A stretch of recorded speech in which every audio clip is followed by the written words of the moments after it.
दारू पिऊन धिंगाणा घालणाऱ्या एका तरुणाला पोलिसांनी पकडलं आणि रात्री सोडून दिलं। पण सोडून दिल्यावर त्या तरुणाला राग आला आणि त्याने रागाच्या भरात हातात तलवार घेऊन तक्रारदारांचा शोध घ्यायला सुरुवात केली आणि कोणीच न मिळाल्यानं नारळानं भरलेला ट्रक त्याने पेटवून दिला। हा धक्कादायक प्रकार ठाण्यातल्या वागळे इस्टेट परिसरात घडलाय। त्या माथेफिरूला पोलिसांनी परत अटक करून गुन्हा नोंदवलाय। उमर मकबूल अहमद शेख असं त्याचं नाव आहे। ठाण्यात माथेफिरूनं धिंगाणा केलेला आहे। नारळाचा अख्खा ट्रक या ठिकाणी पेटवून दिलेला आहे। माथेफिरूचं एक कृत्य आहे।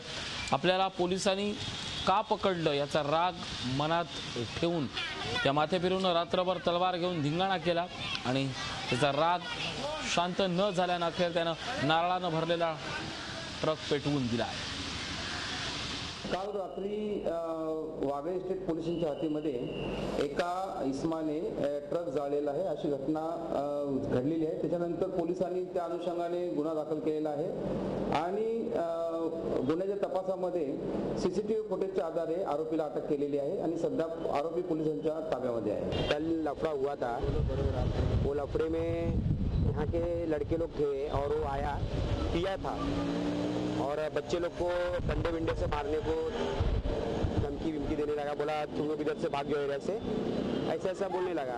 बाद में उसको बच्चे जो लड़के लोग थे वो 2-4 झापड़ मारे और उसको चौकी लेके गए।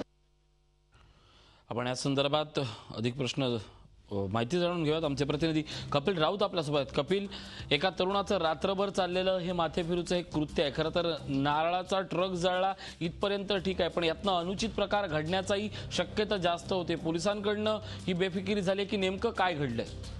हा मुलगा जो आहे हा माथेफिरू आहे आता परिसरामध्ये बंद झाला होता। त्यासाठी तिथल्या स्थानिक लोकांनी त्याला पोलिसांनी ताब्यात दिलं होतं। पोलिसांनी त्याला 2 तास बसवून त्याला दमदाटी देऊन त्याला 2 वाजता पुन्हा सोडलं।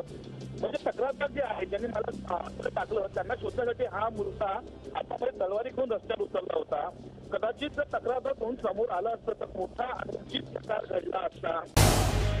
झी 24 तास रहा एक पाऊल पुढे।